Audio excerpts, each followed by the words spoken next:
Hanging out on air is live. Prepare to initiate theme music. Preparing to initiate theme music. Initiate theme music. Initiating theme music. Individuals, you are charged with capital malfeasance. Anti-citizen status approved. Hooray! All right, we're back. And we're live. So, welcome everybody to our next meditation series. Today we're going to talk about, I guess, the problem of evil from different perspectives. And for me, this is just one of the worst, most devastating arguments against theism in general, especially the more vanilla, sugar-coated theistic views of the world, where God is supposed to be this powerful, benevolent being. But before we really get into that, I want to kind of preface it with a story, kind of an analogy. Ooh, and this represents, what'd you say? Ooh, a story. A story, yes. So this is going to be like, this is an analogy for what I see a lot in religious discussions, where they make arguments that are technically correct, but practically worthless. And we'll see an example. So let's imagine you're a juror in a murder trial, and the prosecution is making their case, and they're doing it very well. They have actual video footage of the murderer committing the crime, like stabbing his wife 17 times in the chest. Maybe they have some written confessions by the murderer that he wrote into his journal saying, I'm going to kill that bitch with a knife and I'm going to enjoy it. Then I'm going to hide the body out here and so.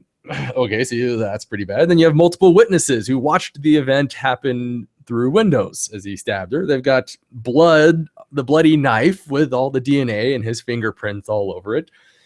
And just evidence upon evidence upon evidence to make it the most slam dunk murder case you've ever encountered in the history of murder trials. So by all reasonable measures, this would be a verdict of guilty. Beyond any reasonable doubt, this guy certainly did it. But before you actually render that, they have to have the closing arguments. So the prosecution, of course, says, look at the evidence. It's obvious. We're done here. Then the defense attorney, he comes up and says, yeah, well, we don't dispute the evidence. It's there. Yes, we see the confession and we see, the fingerprints and the DNA and the video footage. Yeah, okay. But tell me this. How do you know that the night of the murder, maybe aliens implanted a chip into my client that forced him to kill his wife and write all those confessions? How do you prove that that didn't happen? For all you know, that's how it went down. Well, how do you know you're not convicting an innocent man? Or maybe they teleported him to their ship and then teleported down an exact clone of him who was just sort of an evil, murderous psychopath. You can't prove that didn't happen, can you? Or maybe they even go completely hog wild and say, hey, for all you know, we're in a Matrix simulation.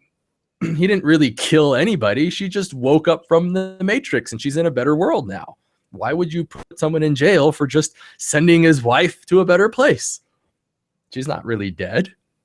Or maybe she was just a philosophical zombie and had no free will.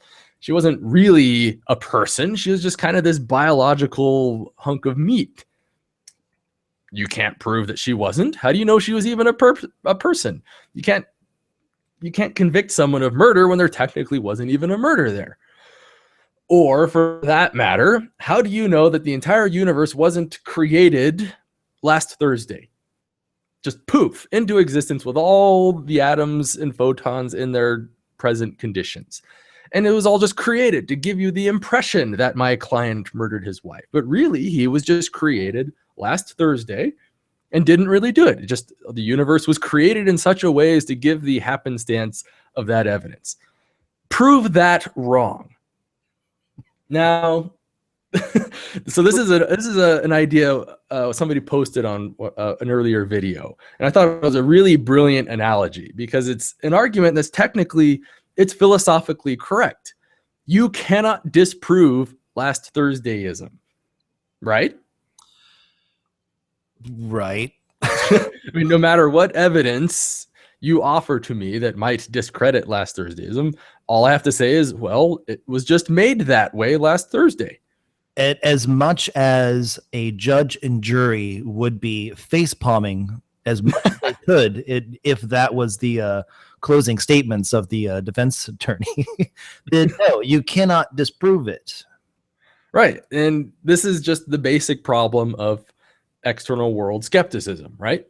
Or philosophical skepticism. Just that external world outside of your immediate mental perception. You can't know anything about it with absolute perfect certainty. At best, you can only make a reasonable inference based on a preponderance of empirical data. Right, because beyond that, you're stuck with the philosophical things that you cannot falsify or provify. Yeah, provify. But yeah, so this is a great analogy for what I think. This This is a great analogy of what I encounter a lot when dealing with religious apologetics, is arguments that are technically philosophically valid, but pragmatically worthless. Or you can't go anywhere on the assumption that the universe was created last Thursday. That's just an ad hoc assertion built on nothing. And it might be true, but it's completely unsupportable. It's just a maybe. For all you know, you're in a matrix simulation too, or for all you know, this is just a vivid dream, or for all you know, what is it, Laplace's demon, or is it Laplace's demon or Descartes' demon? Yeah, they're both French. I don't care. Yeah, so the French demon of evil is created a universe and is just tricking you, but really you're in this magical sort of trickster realm. Where everything looks like it's real, but it's just images being fed to your disembodied consciousness by a magical evil demon. You don't know that that's not happening. You can't prove it isn't happening. So does that mean it is happening? Does that make it a reasonable defense to everything? Well, if Laplace said it's possible, it must be true. So there you go. So the problem with these arguments, they are purely ad hoc. They are just what ifs and maybes, but there's no reason to prefer them as explanations for anything. I can't do anything with that information. They're totally unpragmatic. There's no evidence to support them. And they require a ridiculous amount of assumptions in order to maintain in our current perspective of the world. Yeah. And to be fair, the list of possibilities that you came up with just now was not an exhaustive list. Oh God, there's an infinite number of what ifs and maybes I could have come up with to explain why you can't prove I killed my wife. Well, there you go. So is that what you should do in a courtroom to go through, make sure that, to never be convicted, just go through an infinite list. Everyone's just stuck in court. Yeah. The burden of proof is on the prosecution. So let's see the prosecution disprove the aliens and the disembodied demons and the Matrix and last Thursdayism. Okay, well, you showed 10 of them wrong, but I still have another 50 you didn't disprove. Therefore, I'm not guilty. And we can do this forever. No matter how many you disprove, I can just come up with 50 more and repeat the cycle. Yet somehow people are still convicted. What's going on? Well, because there's a key word in jury trials. You have to prove them guilty based on a preponderance of evidence that justifies a conclusion, a reasonable conclusion beyond any reasonable doubt. Those are the key words there. The preponderance of evidence and reasonable doubt. So is it a reasonable doubt to just suppose that the universe might have been created last Thursday? Well, that's a rub. So strictly speaking, no, that's not a reasonable doubt. It's a philosophical possibility. Philosophical doubt, perhaps. Yeah. Yeah. And that's kind of the rub. This is where Christians love to hide their God, is in that philosophical realm, just at the total expense of reasonableness and just practicalities and Occam's razor, right? Exactly. So what are some good examples of this in religious apologetics? There's probably more than we can name right now, but my personal, the one that stands out to me the most is the problem of evil and the theistic defenses against it. Because this is one of those arguments that's just so obscenely slam dunk. Like there's just no reasonable defense against the problem of evil. Yet you see Christians and theists and religious philosophers just from around the world just scrambling with all these idiotic defenses. Just they're absolutely absurd defenses that are, technically philosophically viable, but totally unsubstantiated by any coherent logic or reasonable evidence. So the problem of evil, why must there be evil in our world? You're going to say this is all ad hoc. Well, we'll get to that sort of. Okay. First, let's just kind of describe the problem of evil, shall we? Sure. Okay. Let's narrow. What is the problem of evil? Well, first, we got to define evil. Evil in this sense does not mean like strictly moral evils of bad people doing bad things to each other. Evil in this sense just basically means suffering. Any sort of pain and misery and death and unpleasantness in the world is kind of lumped under this category of evil. The ought-nots. Just undesirable things. Yeah. Unpleasant things. Anything that is remotely unpleasant of any degree, unpleasant to any degree, is an evil in this kind of definition. Okay, I can go with that. So let's look at the definition of God. God is by definition a all-powerful, omnipotent, omniscient being with the capacity, or who is also omnibenevolent. So ignoring the logical paradoxes of omnipotence and omniscience, which we'll just loosely define as extremely powerful and extremely knowledgeable beyond any of our kind of human comprehension. And hold on, still logically consistent. Just to interrupt you, I don't want to say ignore. Let's just say that's been covered. Yeah. We'll just, for the sake of argument, we'll redefine omnipotence and omniscience into things that aren't paradoxically stupid. Just extremely power. God has the power to just rearrange matter and energy in accordance with completely arbitrary whims. Sure.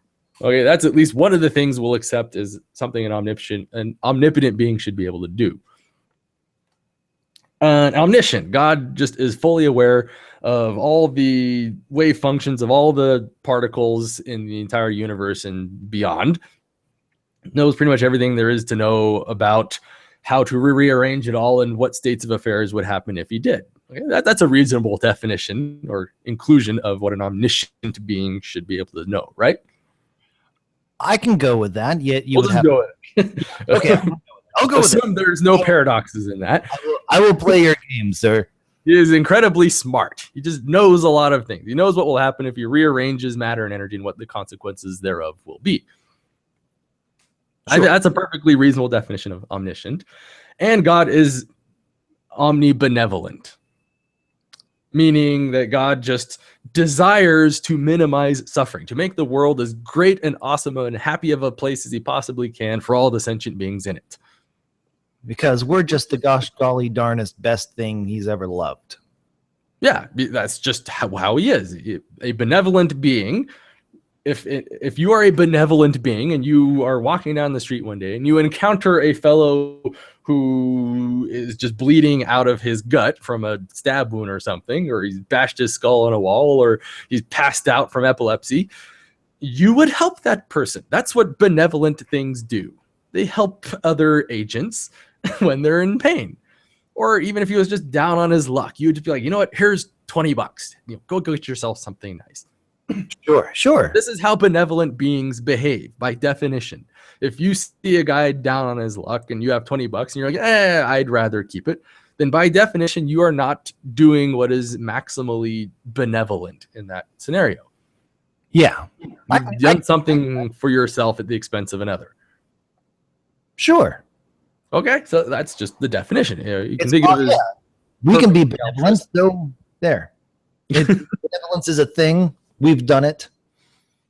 And there's a being out there that really likes to be benevolent. Yes, so that's the definition for God. He has the power, he has the knowledge, and he has the desire to maximize the happiness and joy and pleasantness of every sentient creature in the universe. To such a degree where it just couldn't possibly be any happier and better. That's pretty nice. Pretty nice. That's just what logically follows from those definitions. Oh, yeah. The know-how, the desire, and the capability to bring about that state of affairs. I can get along with someone like that. Yes. So, okay. So now we just ask the question, do we live in that universe? Where someone who is capable of making it the best possible place to be and has Yes. the desire to? Yes. Do you? I'm not. What do you think? Well, then I start thinking of all the bad things that happen. What are some bad things that come to mind for you? Well, I stubbed my toe the other day. Oh, I could have gone without that. You could have gone. So you're not as maximally well off as you could have been otherwise. Yeah, and just a few weeks ago, I had the flu. Almost. Really? Yeah, and I would say it wasn't for my immune system. I could have surely have died. Really? And what if you just had a better immune system and you just didn't have to go through that flu? Oh man, I don't have the best immune system. I wasn't already immune to that. Damn it. Was your life better off from it, or do you think it logically couldn't have been any other way? I would have definitely been better off if I didn't have to just sit there in bed going, bleh, I have the flu. Right. So those that might be nitpicking. Let's take a little step further. Has anyone you know ever gotten cancer? Yes, actually. And was that a pleasant experience for them? They said no. They said it was one of the most least pleasantly things they had ever experienced. Really? Well, maybe there's still good reason. Maybe we're better off. What about smallpox or polio or birth defects or starvation? There was that volcano, there's that tsunami that killed all those people and wrecked all their homes. Not to mention pianos falling from large heights. Yeah. People getting squished by pianos. There's all those people fighting in the Middle East over goats and territory and land and religion. All those kids with autism just growing up completely. Oh, that's just the nitpicking there. Like, we can just go on and on and on with all these horrible things going on in the world. Like, remember, the moment you stub your toe and think I could have gone without that, you've just disproven this God thing. He did not step in and save you from your toe stubbing.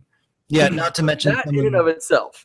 And it's not like we're being, technically that's the argument's over. There is unnecessary suffering going on in this world. I suffered. And it's not just unnecessary. It's not just like we're being a bunch of babies. Oh, I got the flu, or oh, I got my toe stubbed, or ooh, I got a splinter. Like, no, there's like cancer and birth defects and horrible mental afflictions and depression and schizophrenia and starvation and genocide on massive scales.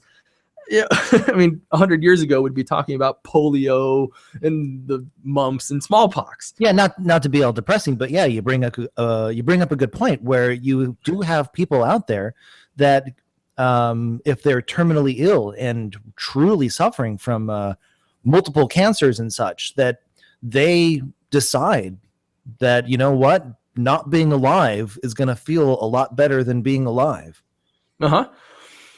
So it's not like we're being babies at this point. Like, there's real gratuitous, awful suffering going on around the world every day on like massive national scale. It's not just that this God thing can't exist. It's not just, the toe stubbing thing where you can kind of, nitpick. Like, this is just blatant, in your face, industrialized, national scale suffering everywhere in the world. Yeah. Like, being happy and well off is the exception to the rule compared to how everyone else is doing. Sadly true. Yeah. So this is a serious problem for the idea of God. It's not just that the definition of this thing just doesn't, it's not that it just doesn't manifest. It like obviously doesn't manifest. The exact opposite of what you would expect from such a being is what we get in this world. Just horrible maladies afflicting humanity everywhere, every day. Oh, no. That's what. Well, obviously, we're living in a world that really doesn't have evil, and the things that we ascribe to that evil, like violence, polio, and general mayhem in North Korea, is not actual evil, of course. So, and there you go. Now, this is the problem with the theistic defenses against the problem of evil. They're just absurd ad hoc explanations in the face of an overwhelming preponderance of empirical data. Like what you just said, maybe they're not really evil. That would be like the defense attorney at a trial saying, well, it wasn't really murder because I only define murder as people getting killed who didn't deserve it. And yeah, there you go. client's wife actually had it coming because she was a cunt. So therefore it wasn't murder. Like, you're just going to redefine murder and expect us to go along with that? Look, I don't know what the jury's been told, but this is really, yeah, because that's going to fly. So this is how theistic arguments against the problem of evil sound to me. Like, they always just ultimately boil down to not guilty by last Thursday-ism. It's a technically, yeah, you could, it's a philosophical possibility, but it's an absurd philosophical possibility, unsubstantiated by anything, that for all practical purposes was just pulled out of your ass to show how I haven't logically disproven God. And of course, because the problem of evil is not a strictly logical argument, it's a logical conclusion derived from empirical data. And since empirical data is fallible and uncertain philosophically, there will always be room for people to dispute it based on skepticism. Because again, there will always be philosophical doubt. Yes, like you can't avoid the problem of skepticism and doubt. But at the end of the day, though, they're always just ad hoc explanations. There's no reason to prefer them. They are, by all objective standards, unreasonable explanations. Yeah, also at the end of the day, there is actual evidence that we could work with. Come on. So like you said, so let's go through some of the typical defenses that you'll see when discussing the problem of evil. So for example, one is, well, without God, there would be no evil in the first place. Neither. Because by definition, good and evil are just whatever is inconsistent with God's nature, which is, how Christians love to define morality. To which we obviously will say, wait, that's not the kind of evil we're talking about. We're talking about suffering and unpleasantness. So yeah, that's the kind of defense, the redefined murder defense. Yeah, and then when I ask, hey, what about those 10 commandments, and God says don't kill people, I'm going to say, didn't that mean God mean that's bad? So, no, you just read it wrong. And that's no. Okay. Yeah, so the first example is they just do ridiculous fallacies of equivocation and redefining of what good and evil are in this context. And then those definitions are themselves not consistent with themselves. It's horrible. It's horrible. So it's not even like a logically closed argument. It's just gibberish. So what's another one? Another common one is, well, let's draw a distinction. Let's say there's evil, but there's necessary evil, and then there's gratuitous evil. So some evil has to happen as opposed to the evil that doesn't have to happen. Is that what you're saying? Yeah. So like an example is, let's imagine you take your kid to the dentist. Obviously, that will be a very unpleasant experience. And, because you're going to have to sit back while this crazy guy shoves his hands and a bunch of tools in your face and drills you and numbs you and does a bunch of work on you. Nobody likes going to the dentist, but we go because it's to avoid the greater suffering of tooth decay in the bigger picture. Yeah, we're trying to achieve a global maximum. I'm just going back to my calculus days here. Uh-huh. But we have to achieve a global maximum necessarily by going through a local minimum. Exactly. Yes. So now what are some problems with this little argument that you can think of? Well, if it's the tooth decay problem, damn it, kid, you could have just brushed your teeth every day and you wouldn't have had to go to the dentist at all. Yeah, so one obvious problem is, like you said, is this is God we're talking about. He could have just created a world where our teeth didn't rot. Little magical force fields around all your teeth. Right. Penetrate. We only go to the dentist because there's already that horrible other evil we're trying to forestall. And you're basically saying it logically couldn't be any other way. Like, somehow when you stub your toe, if God had stepped in and made you not stub your toe, or stopped you from stubbing your toe and saved you from that unpleasantness, then logically it would have had to be worse for somebody somewhere down the line. You're not that like the butterfly effect. If you didn't stub your toe, you would have not been slowed down in that moment, which means that car wouldn't have stopped to see you, and really you would have ran over that lady and the baby there. So the only way to prevent that was God had to force you to stub your toe to avoid that car screeching. So the scenario of God appearing and, whoa, hey guy, don't stub there. You want to stub your toe? And I would have said, thanks, guy. But no, it had to No, he had to physically make you clumsy too. Because if he had appeared to you, then again, butterfly effect, you would not have had your free will to willingly choose to believe in him. You would have been coerced into it, which would mean he'd have to send you to hell now because reasons. Mysterious ways. Oh, okay. I wait, I don't get that. Yeah, it makes no sense. But this is effectively what these kind of arguments boil down to, is it had to be there. It logically couldn't have been any other way. Which obviously is not true, because I can imagine all sorts of scenarios where everything worked out just fine and I didn't stub my toe or get cancer. Sure. Again, if it was stubbing the toe that had to slow me down, it didn't have to be the stubbing of the toe. It could have just been a newspaper in the wind blowing into my face. Or what if you just had a brief impression to look up at the sky and admire the beauty of the clouds for a second, and then you went along your way? Hey, that's a rabbit. Okay, I'm going to continue. No, Why not? I could have enjoyed that moment rather than a stub. Exactly. That moment of unpleasantness could have been a brief moment of pleasure. I really feel like I'm missing out in life now. I don't know. Yes. I don't know if I like this meditation anymore.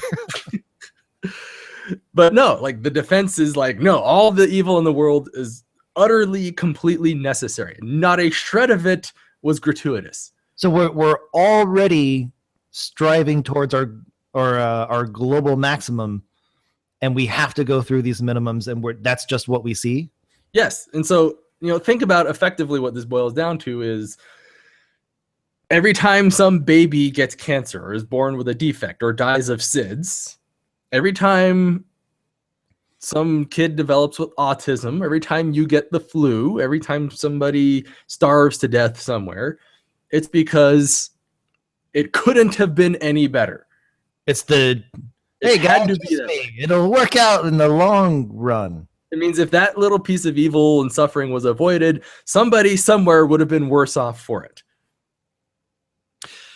And it couldn't have possibly been any other way. I want to think of a reason why this doesn't work, but then again, that it falls under that philosophical doubt. It's so out there. Yes. So this is actually, an example. This is called the no-see-em argument. Just because you don't see the benefit to having stubbed your toe doesn't mean it isn't there. For all you know, maybe your life was completely better off by stubbing that toe. That if you didn't stub your toe, you wouldn't have met your wife 10 years down the line.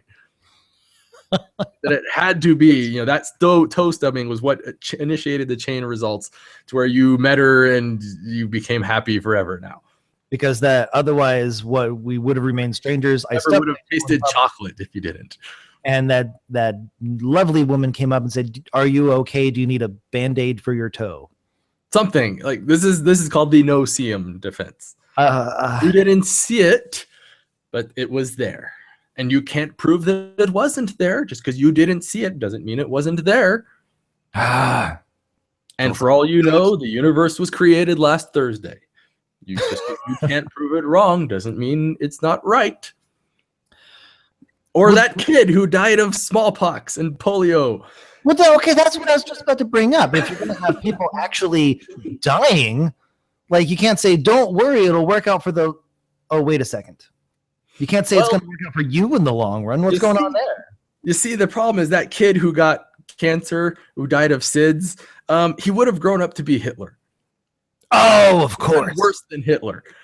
He'd have been like Stalin and Hitler and Pol Pot meshed into one. He would have like taken over the world and built a doomsday device and destroyed humanity. So God really did us all a favor by just letting that kid die in his sleep of SIDS.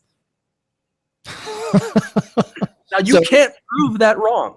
Wait, so you're telling me there is that philosophical possibility that we cannot disprove true or false either way, but yes, every baby that dies was a Hitler. We are breeding lots of Hitlers on the world. Yeah, apparently, yeah, we got a lot of Hitlers in the world. Not to mention all the ones that die of smallpox and malaria around the world. We're a veritable breeding ground for Hitlers, according to this thread. Right. So God's really doing us a favor by giving us all this cancer and birth defects and all those tsunamis that hit India and Southeast Asia.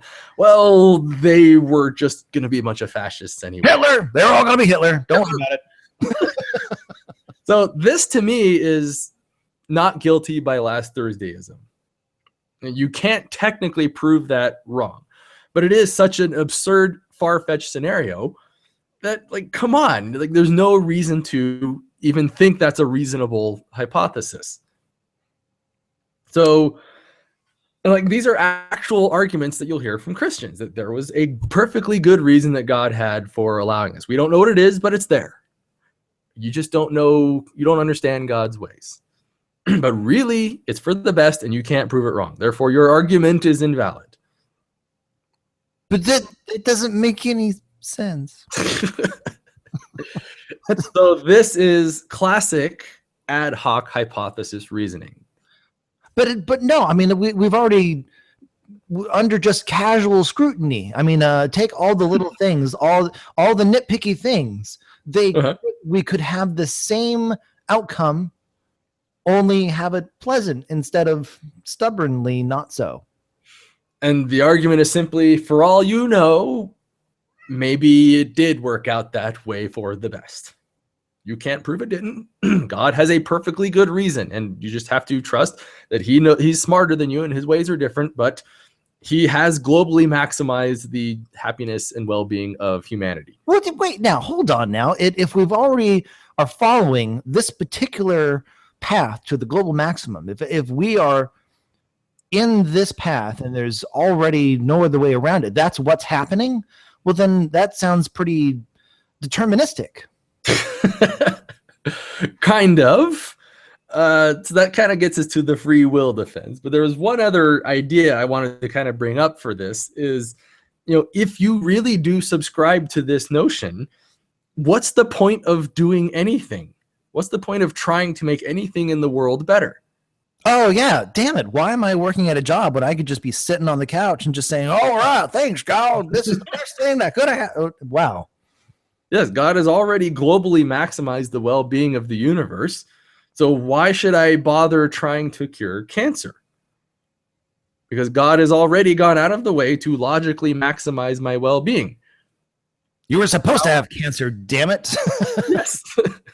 Unless he gave us cancer so that we would learn to cure cancer, and curing cancer makes us smarter and better off. Wait, what? Exactly. These arguments make no sense. They are utterly absurd. Because this is the kind of thinking. People actually say this? They don't say this, but these are the logical implications of their defense. Cancer must exist in the world because we need to know what cancer is so we can get rid of it and make it a better world. They won't really say it in those so many words, but they do make the inference that God is omnipotent and omniscient and omnibenevolent. He does have a plan, and that plan is already to globally maximize the well-being of everybody, and it is actualizing. And so, in a sense, yes. Yeah, I mean, I agree with you. You're just it's an immediate implication of this philosophical scenario. It's just that scenario. I don't like it. It kind of sucks.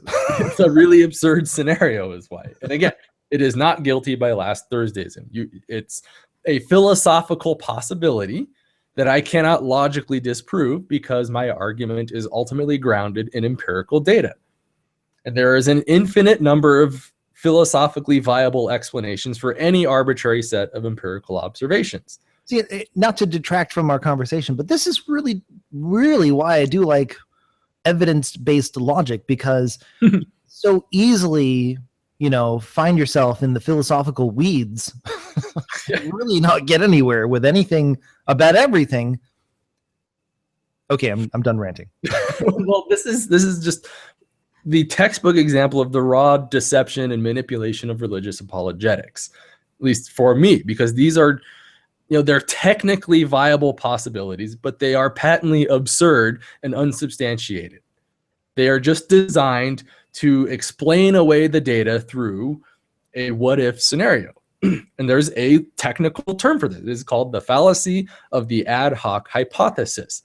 It's when you postulate some explanation for the data to save your hypothesis. Now you have the burden of proof to substantiate it. You can't just say what if. You now have to show that it's reasonable and viable. Yeah, and just throw it out there.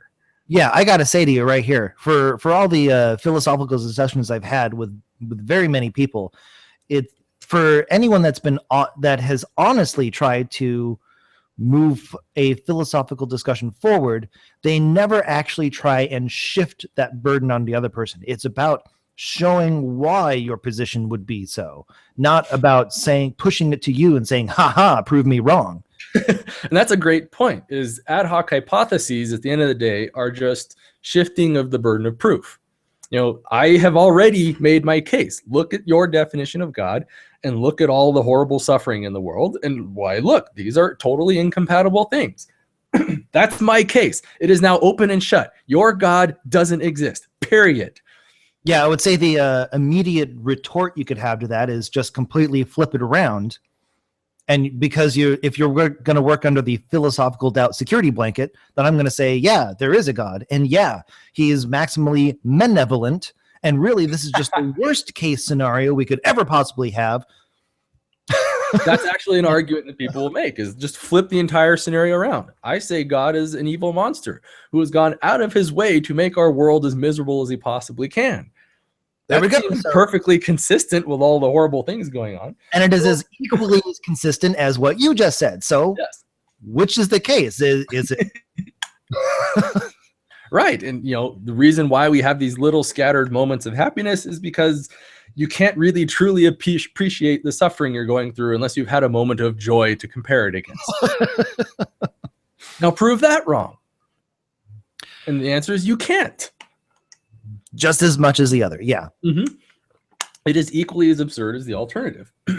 So again, philosophical doubt, you can never get rid of it. But then again, if you try to tuck any kind of logical argument under it, that's it. It will always fall apart, because if you're going to place yourself on that low of a bar, you're allowing so many other things in. Yeah. So this is just how the defenses against the problem of evil strike me. They're just not just bad. They're ridiculously bad. They are defense of they're not guilty by last Thursday-ism bad. And they're dishonest because, like we just said, at the end of the day, they are fallacies of ad hoc reasoning designed to just flip the burden of proof and give you a never-ending chain of what-ifs to disprove, rather than just saying your job is to positively demonstrate God, not me to negatively prove every philosophical what-if you come up with.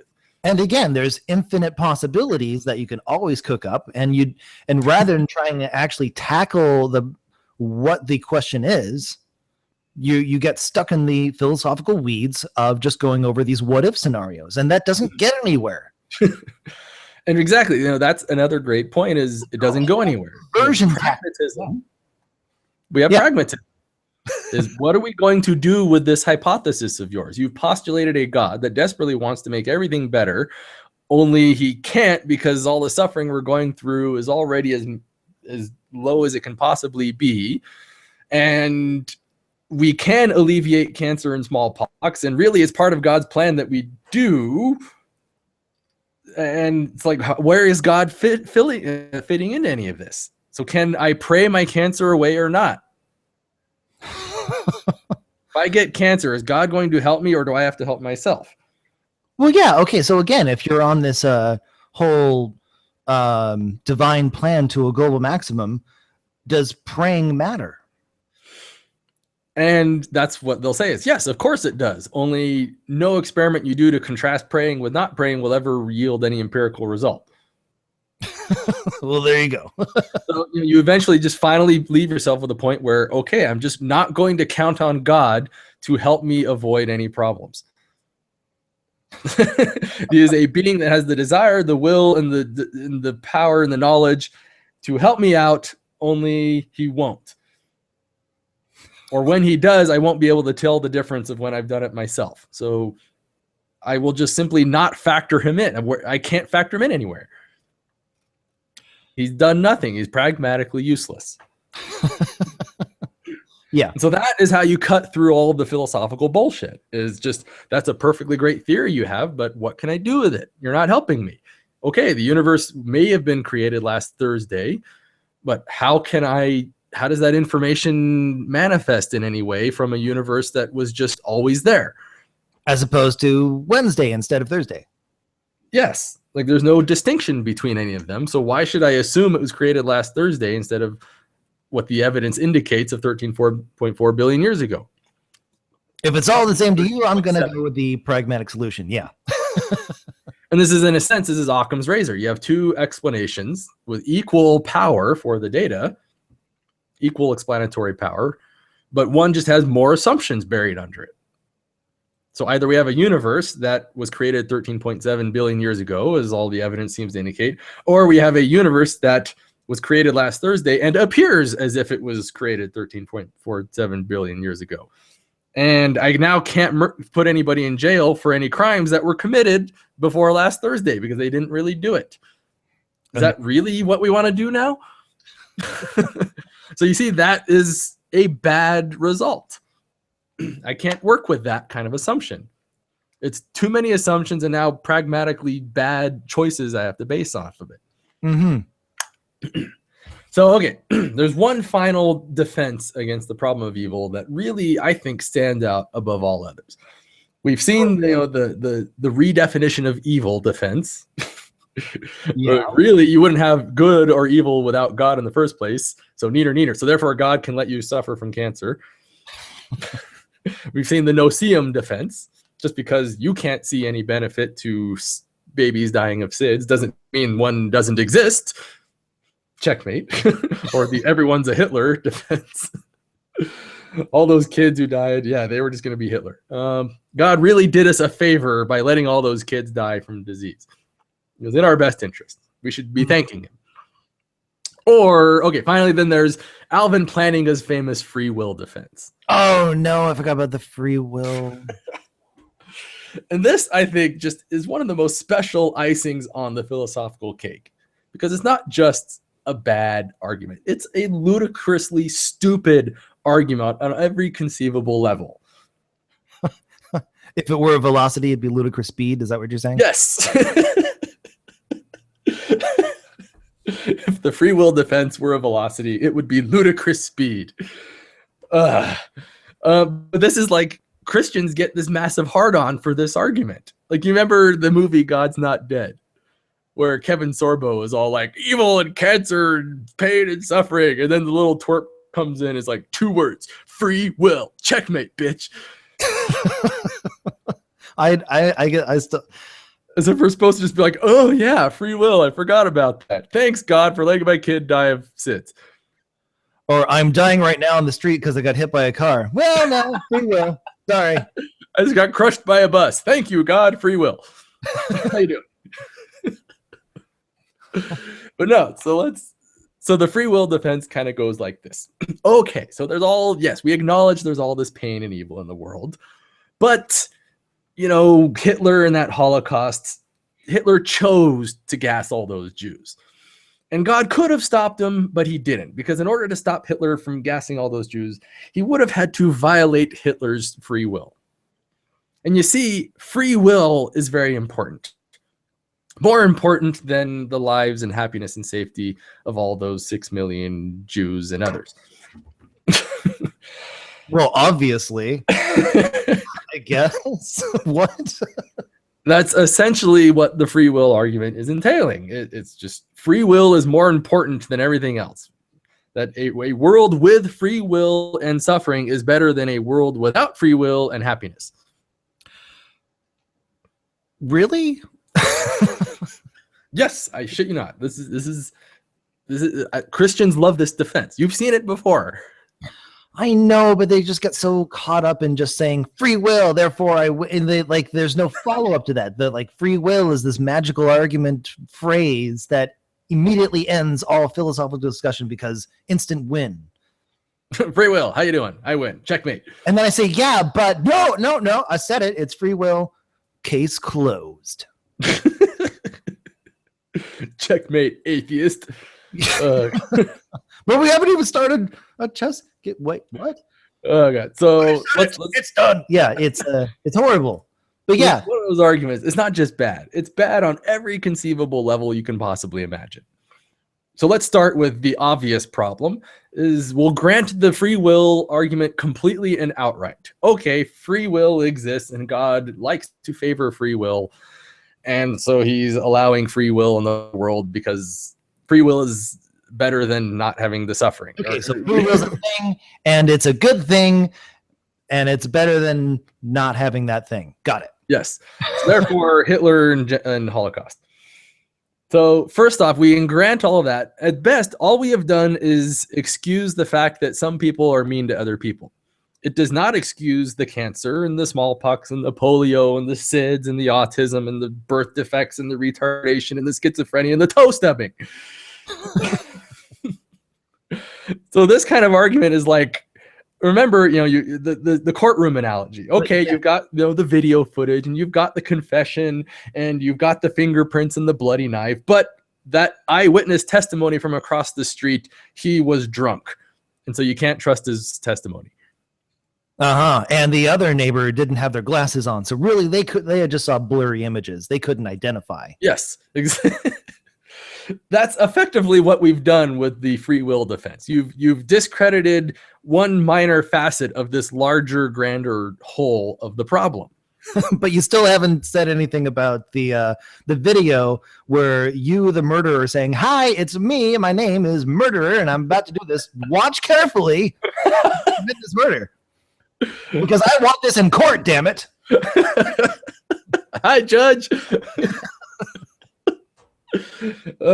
So that's ignoring all the problems with it. I've granted the whole thing. Okay, fine. Free will. God still doesn't exist, Oh yeah, there's that whole if free will is there, therefore God has to exist. No, why is that? Why is there a dependence on human free will and the whole God thing? All it's done is designed to say, well, maybe God had a very good reason for letting the Holocaust happen. And free will is an example of a reason why he might have done it. He had to respect our free will as human agents. So therefore, he did not step in to prevent the Holocaust. So therefore, all those people starved and died and were horribly murdered because, damn it, the only way to stop him would have been to violate free will. And that's not in the cards. God can't take it to that level. They need to be going around violating all our free wills and we'd just be a bunch of robots. Yeah, I'm sorry, but you're making me think Hitler walks into Auschwitz right before a gassing occurs and he knocks on the little window. "Sorry, guys, but I have free will, so this has to go down." Like, wait.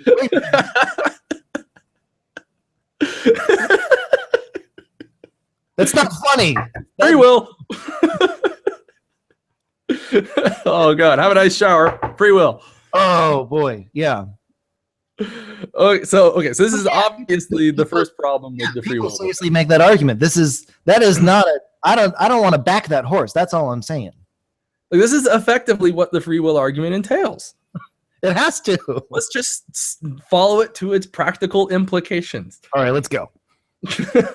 So what we've seen, obviously, the first major problem, of course, or actually the second major, the first problem is it didn't really disprove the problem of evil. You just gave an excuse for a possibly viable excuse for a minor, facet of it. So free will is necessary evil kind of thing. Yes. So the first, we've granted it and we still haven't revived God yet. We've still had a perfectly airtight argument that God doesn't exist. And if we grant it still, we still haven't even disputed it. We've just granted that, okay, apparently the free will of evil people and bad people is more important than the free will of nice, innocent people. So let's give just a straight up analogy. I'm a rapist roving the streets and I find a nice lady in an alleyway and I'm tearing her clothes off and beating her and raping her. Now, God could step in and be like, whoa, stop that, son. I can't allow this. This would cause all kinds of terrible suffering. Just as much as any bystander or police officer would. Yes. No, hold on. We'll get to that. Oh, no, sorry. God could step in and be like, whoa, son, I can't allow this. You are causing harm to an innocent lady. I'm going to have to stop you. Nope, that would violate his free will. Oh, my apologies. Please continue. So he's just going to twiddle his thumbs and let it happen. Meanwhile, the lady who's getting savaged, she certainly would not choose this scenario. If given a choice, she would freely will herself into some other more pleasant situation. Well, rape being by definition non-consensual. Yeah. Yes. So granting the scenario, we've just said God would rather allow bad people to do horrible things to innocent people and violate their free will than step in and save their free will by violating the free will of bad people. So effectively, somebody's will is being violated either way. Yeah, the only heads difference or tails, is you lose. What'd you say? Sorry, say that again. Heads or tails, you lose. Yes.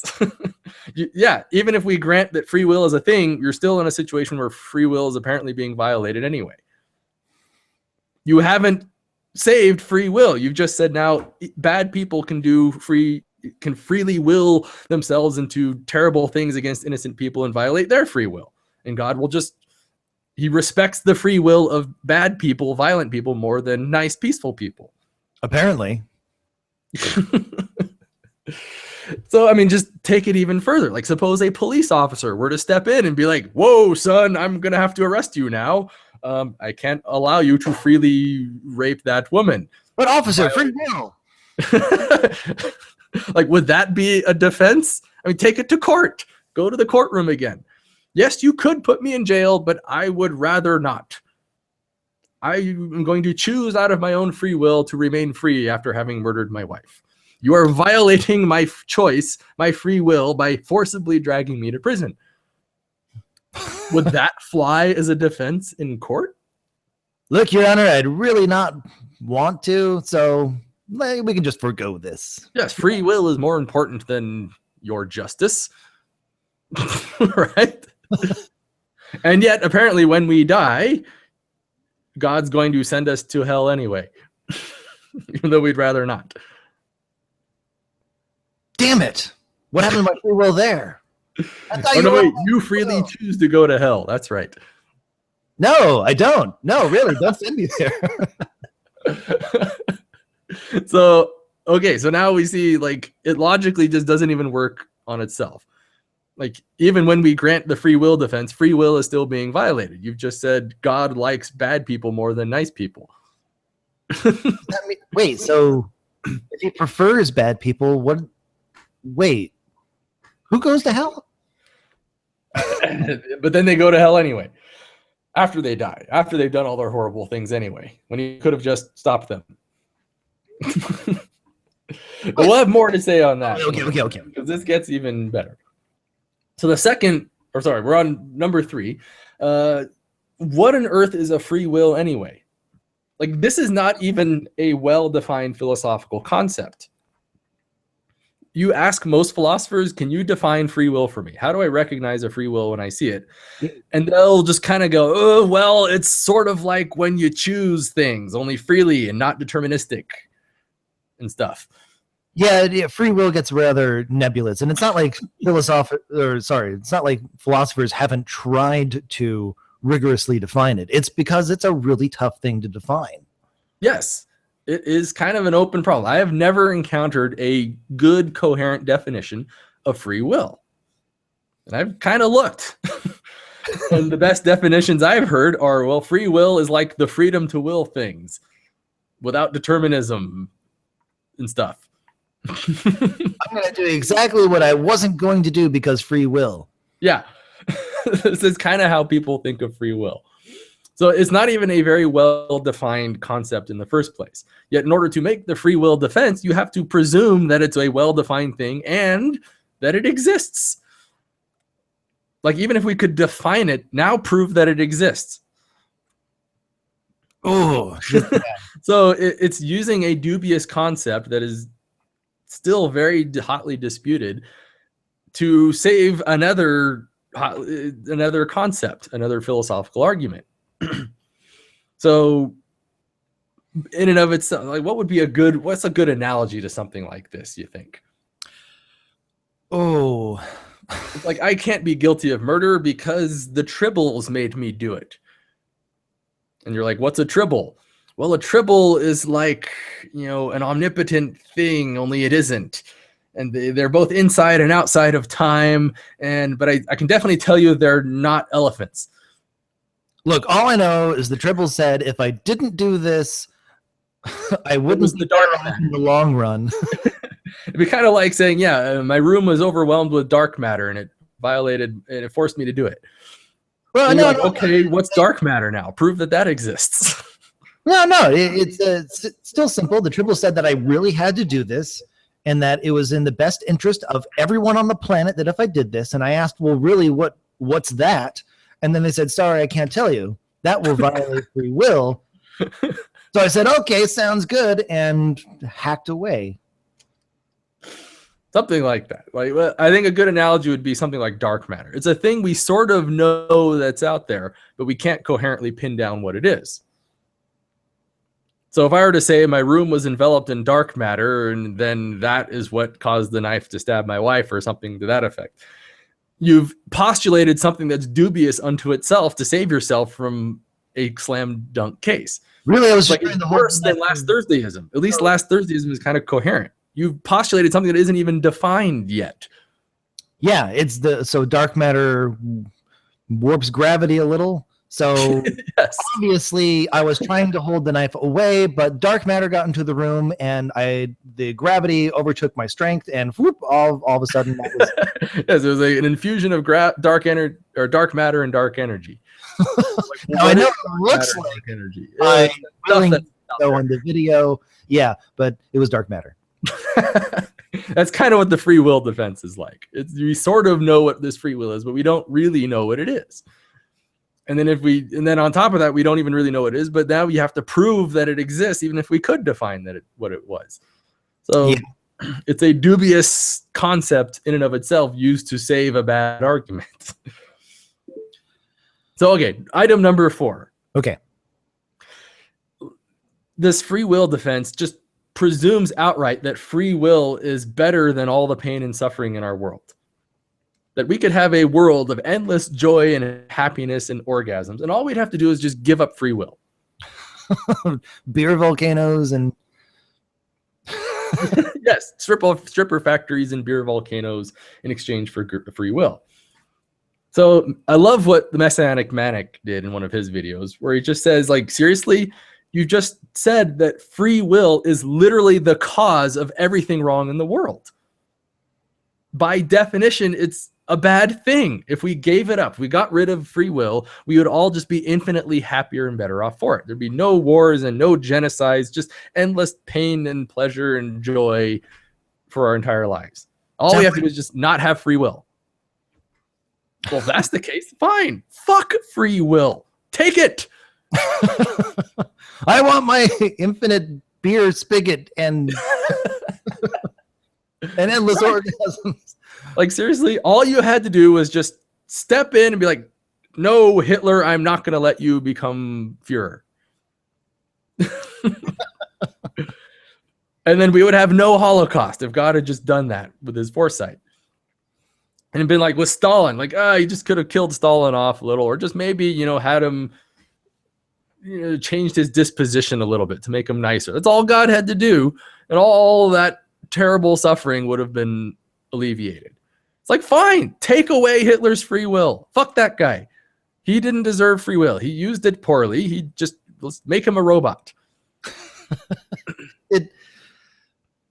I would gladly trade Hitler's free will in exchange for a world without the Holocaust and World War II in it. So here we are positing a philosophical scenario where if you remove free will, everyone is better off. In fact, you achieve literally a utopian dream.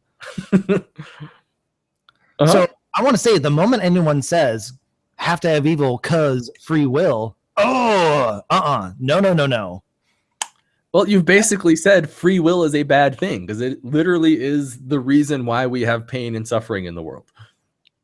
Well, then why have free will? The cause of it. If you're going to say, why do we need to have evil? And you're going to say it's because of this over there. Well, then why have that? Why do we? Yes. Well, let's get rid of that already. It's like a giant spiky pit of death in the middle of a busy intersection where people are falling in it. And you're like, hey, we should just cover that up. Let's dig that out and move it somewhere. That's a bad thing. Like an alligator in a public pool keeps eating people. I want to say this is not a complicated thing. If free will is bad, let's just chuck it. Or like, do we even have to chuck free will entirely? What if we just did it incrementally? Like, we all have our free will still, but just Hitler and Stalin don't get any because they were going to use it badly. Or just their free will is just too much to bear. Okay. Would you trade Hitler and Stalin's free will in exchange for a world where you can still have it? Just no more World War II now. You just don't have as much free will, but everyone gets to be happy and live in a utopian a smidgen less free will in exchange for millions of people not having to suffer terribly for decades. Just take it away from two people. Sure. Sure, take it. Fuck your free will. So thanks, Messianic Maniac, for pointing that out, or as I like to call you, for the double. That's good. All right. So why is free will automatically better than the pain and suffering of all these other people? Why is that such a great bargain? And then, of course, we kind of alluded to this, but we're going to touch on this some more. And number 5 on my list here is we already live in a world where you just don't have as much free will as you'd like. So, a great example, this is actually kind of a scenario that I've seen a Christian video postulate, is let's suppose you encounter a baby in the street and think, you know what? Fuck that baby. I'm just going to curb stomp its guts out. So you lift up your foot and you try and stomp it, and an invisible force field just stops you.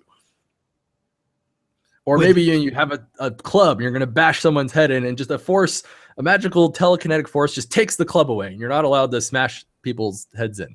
These Christian apologetic videos you find are really violent. But we're trying to illustrate what a world would be like without free will. I understand. I'm just saying. Did you have to resort to stomping a baby's head on it? Well, the curb stomping thing was my bit, but the clubbing thing was an actual video I saw. Okay. But this is the idea. Every time you willfully try and cause some harm to somebody, an invisible force will just get in your way and stop you. That's how they imagine a world without free will. So Hitler, tries to gas everybody and just like, oh, the gas tanks aren't going to turn on. I can't kill you all. Or, the SS guy tries to storm the Jewish house and haul them away to Auschwitz, but, he just can't beat down the door. Suddenly it becomes indestructible. That's all God had to do. No Holocaust. Or maybe even something as simple like, this is not the house of Jews you're looking for. And then he passes on the... Yes, exactly. Now, we technically kind of live in that world. Like, for example, let's suppose I want to kill you with my mind.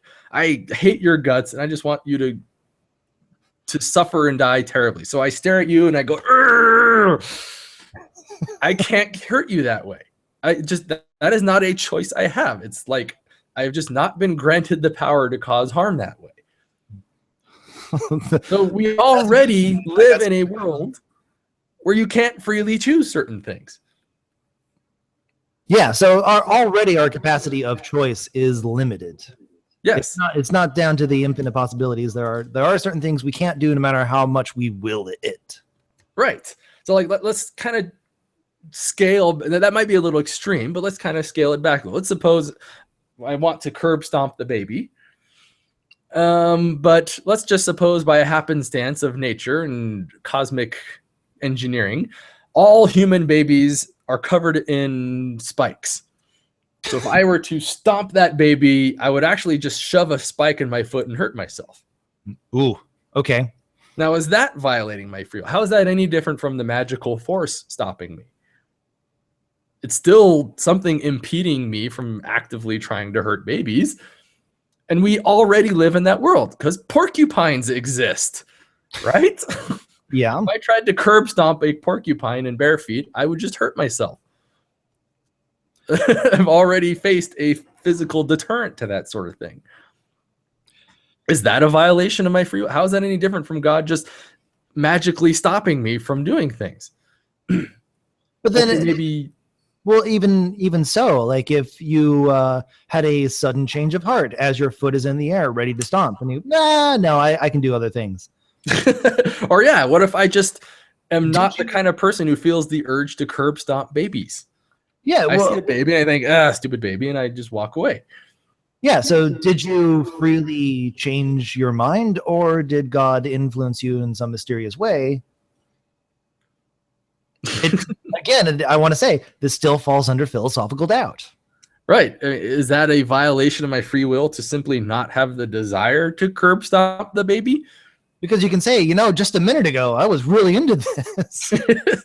Then I just kind of decided against it and waited. And if God, what's the difference between me just not having that desire or God just kind of implanting that desire into me? Sure. I'm just starting to think that maybe the scenario of stomping baby heads on curbs, you could have just said, chosen to be president.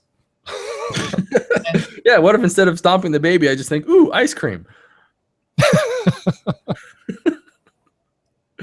Is that a free will? Or a great example. Here's how it would really go down. I see a baby. God, it pisses me off. I'm going to curb stomp it. And I pick it up and the mother stops me. She kicks me my knees out and kicks me in the groin and gouges my eyes and saves her baby. How is that any different physically from a magical force stopping me or spikes impeding my foot or otherwise? I had a desire. I tried to act on it and I was stopped somehow. Your free will was violated there. Yes. Like, why couldn't God just step in rather than have the mother step in? Why, indeed. How is that not a violation of my free will, but the other things are? So God respects that? Or what if the baby is just really far away? It is physically too far away for me to curb stomp it. How is that fundamentally different from the magical force impeding me? What you're saying, like you got out a telescope and you looked very closely on the moon? Yes. And you see that baby there? Damn it, if only I could get to the moon. Right. Like, that is philosophically no different from God just stepping in and stopping you with force fields. He's just placed a large spatial barrier now instead. Yeah, instead of a energy barrier. Yeah.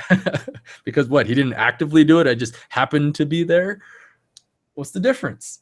Yeah, a barrier is a barrier. I still wanted and tried to kill the baby, but I couldn't. Or if a police officer holds a gun up to me and says, "Don't do it or I will shoot you." All these things. All of these things fundamentally are philosophically equivalent. The only difference is God refuses to do one because free will, and the other is nature and other people are doing it because not free will. I honestly can't see any fundamental difference between any of these scenarios. So in a sense, The problem with the free will defense is that we already live in a world where you don't have the free will to do certain evil things. Or good things for that matter. Where God could just rig a world slightly different that's equivalent to some of these scenarios, like all babies now have spikes, or all Jews are immune to sarin nerve gas. Or we just have a limited capacity of free will. Or we just don't have as much free will as we do now. We just don't have the general desire to curb stomp babies and gas Jews. Like, why are these such horrible alternatives to the Holocaust? So that's more or less the problem with the free will defense. It basically just fails on every conceivable level. And yet, Christian apologists look at Alvin Plantinga as some kind of ridiculous guru when it comes to his defense of the problem of evil. I can only think of that. That's possibly be more wrong. Yeah, I can only think that's the case because they were told Plantinga's this magical philosopher who's really nailed everything down, but really Plantinga's the guy that just said yell out free will until other people stop trying to talk to you. Uh-huh. Is that what's going on? So, in conclusion, the problem of evil, you can't ignore it. It utterly kills any concept of a powerful, benevolent deity. That thing logically and empirically doesn't exist. And it obviously doesn't exist. It is so in your face obvious that it's wrong that I am just baffled that theists still exist in the world. Saying that a good, powerful, omniscient, omnibenevolent God exists is like looking out a window in the middle of noonday and saying the sun is purple. Yeah, I got to tell you, there was a time in my more formative years as a teenager thinking, are there police in heaven? No, seriously. No, heaven is the place where you get to do everything you want. It is the ultimate utopia. So, and you have free will. So what if you wanted to, I don't know, overthrow God and usurp his power? That's because God only lets those into heaven who don't want to do that. But I was good. I'm just saying, what is the scenario under heaven? Does God have police, or is there a possibility? He only allows those in who didn't choose to do that sort of thing. Oh, damn it with those what ifs. Or maybe he's just in what do you call it? Insurrectionable. He's insurrectionable. That's even a word. I mean, how is that different from, just not creating Hitler in the first place? He's got this baby. He could put a soul into it. He's like, well, here's Hitler. I could just put like Gandhi's soul into this baby instead. And then we probably wouldn't have the... But no, he knew full well, like, he can't apply that same filter to heaven, though. If you're going into heaven, it's like, oh, you're Hitler. Sorry, I'm not going to let you in here. No. I want you to really consider this. If you have to have police, even the thought of usurping God's power in heaven is something that God would not want. So my free will is being violated in heaven, in the best possible place where I could have had it. So stuff makes sense.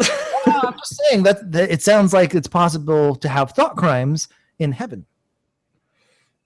I believe they would just say you would not be allowed in if you were the kind of person who would even have those thoughts. No, I just wasn't that person until I got there. Oh, you can have the thoughts then? I don't know. Crazy stuff. Now we're speculating about the empty set. These are all vacuous truths now. Which is true. The set of all people who insurrect against God is zero. So therefore, anything we say about them is true. It's not zero. That's the solution. That's not zero. It's empty. There you go. Sorry. Thank you, Mr. Mathematician. Yes. I'm going to hold true to my vacuous truths, damn it. So the problem of evil is, like, it's just one of the most in-your-face slam dunk arguments. You cannot believe in a being that's looking out for interest, given that our interests are obviously not being looked out after.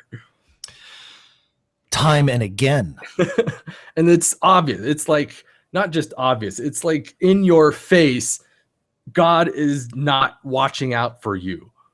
There is horrible suffering everywhere on massive global scales. Yeah, and do not try and tell me cancer is necessary or that smallpox is necessary. Right. There's no good reason for this stuff. There's no apparent reason why we should be better off for all these horrible things. So, yeah, because I mean, just smallpox alone, the only thing it does is cause misery to people specifically, and the way it proliferates is by causing more misery to others. Yeah, its existence depends on causing suffering to people. Come on, it cannot exist or procreate without expensing itself at your well-being. Yeah. So yeah, like, come on, this stuff's obvious. Why is it so goddamn hard for you Christians? Sorry, so this is the angry ranting portion of the video. Okay, maybe come on, wake the fuck up. There, I'm done.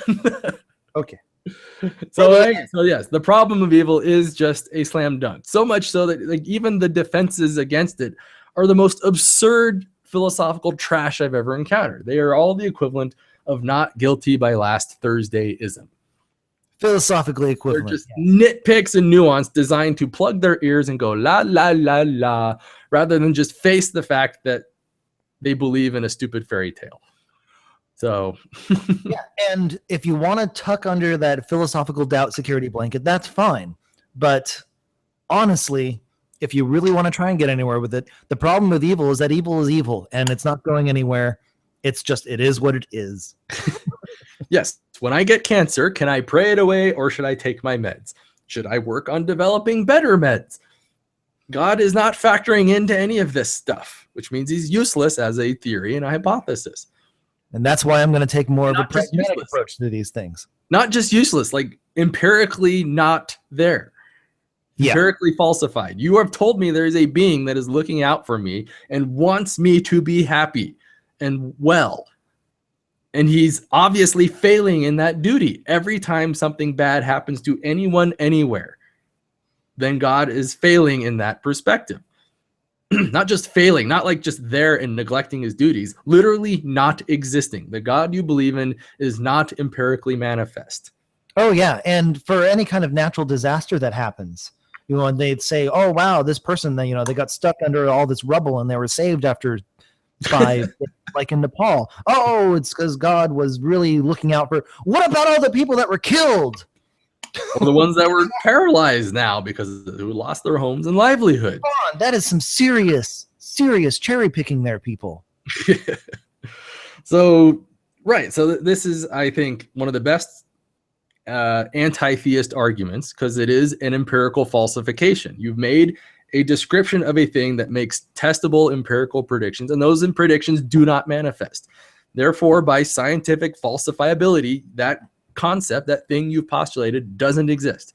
It's simply not there. QED. Anyway, end of rant. So do you have any closing points before we wrap up? Should we look at some audience questions? Oh, of course. Always looking at the comments there. Yeah. What do we have here? Ooh, what do we have? Anybody have a specific question? A little suffering to avoid something bigger is contradicted by omnipotence. Yes, we kind of talked about that. It's like you're basically saying it's logically impossible to conceive of a world where I didn't stub my toe without making something else worse off. Yeah, so thank you for agreeing. You're right. Hey, nobody's asking questions. They're just making comments. Okay, guys, you had your chance. Yeah, whoa, no. You didn't preempt it. Maybe right now someone's frantically typing away. Wait. No, there's probably not. Well, there's also a delay of about 20 seconds. But anyway, so that wraps up our discussion on the problem of evil. And I really do like that analogy of last Thursdayism because it really is just a classic example of the philosophical depths that religious apologists have to go through in order to save their God hypothesis. Yeah, and the whole free will defense relies on naive notions of what free will even is. Yeah, it's not just a bad argument, it's terrible. and it's heralded as one of the best defenses against the problem of evil there is. When it's objectively bad in every conceivable perspective. It doesn't save anything. This is why I think Alvin Plantinga is a moron. And anytime somebody says Plantinga is like one of our leading philosophers of the century, I'm just like, ha! That just lets me know you don't know philosophy. Yeah, you fail at philosophy if you think Plantinga is a sophisticated philosopher.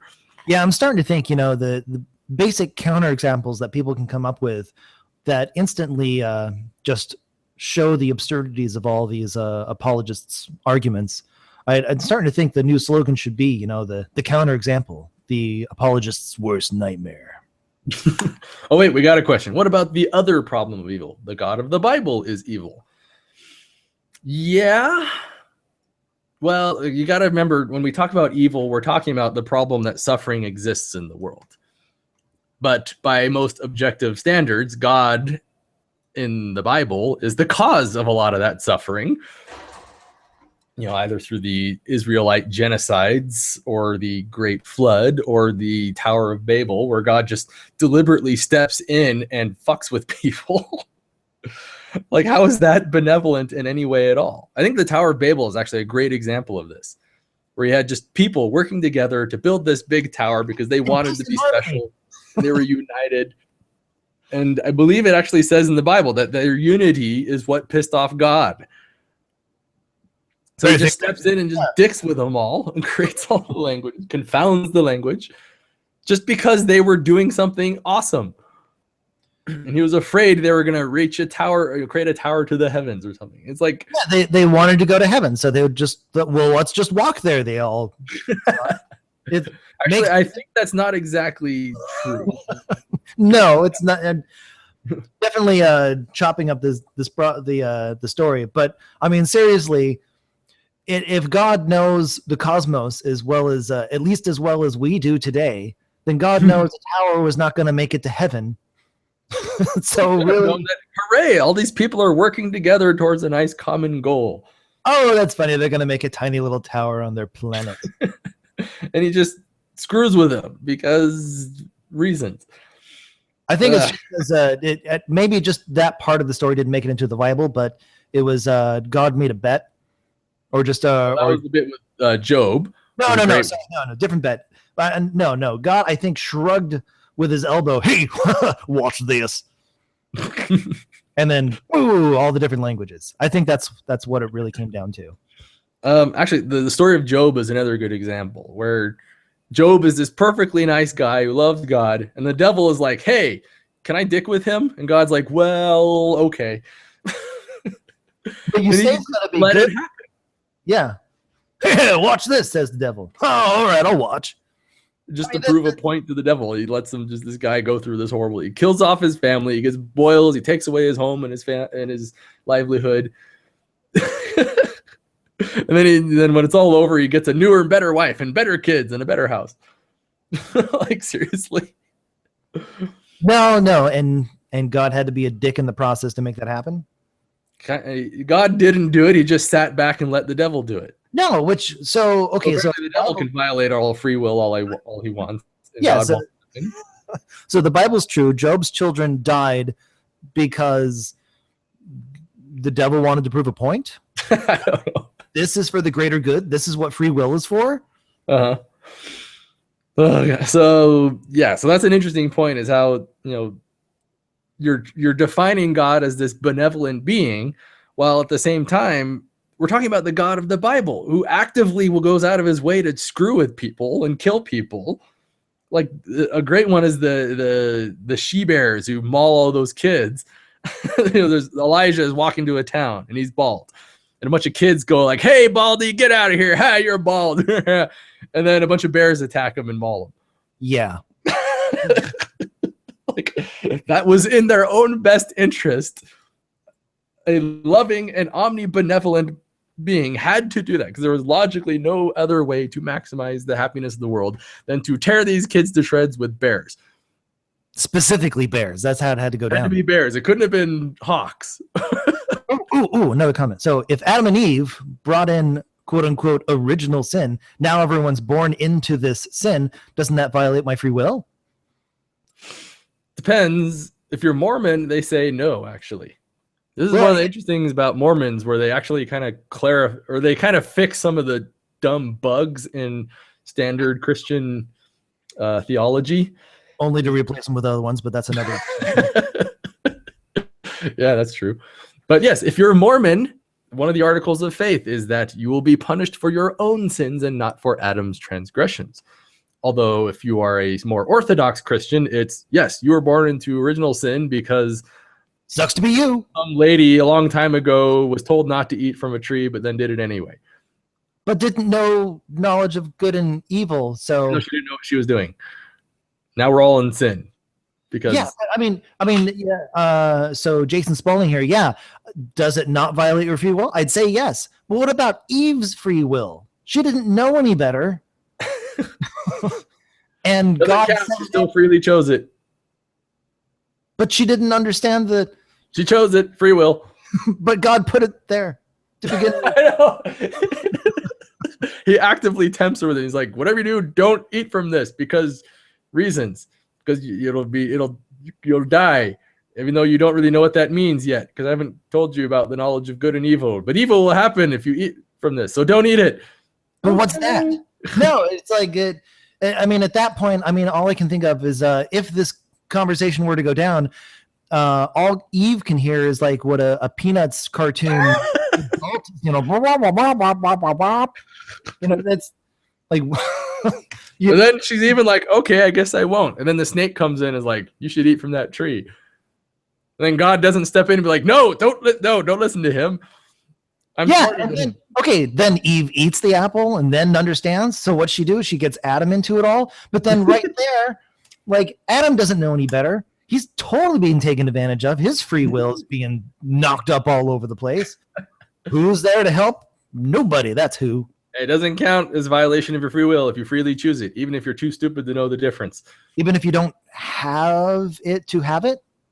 Well, let's say I give you 2 cups of juice, and one of them is laced with arsenic, but you don't know which is which. But you can still choose which one you want to drink.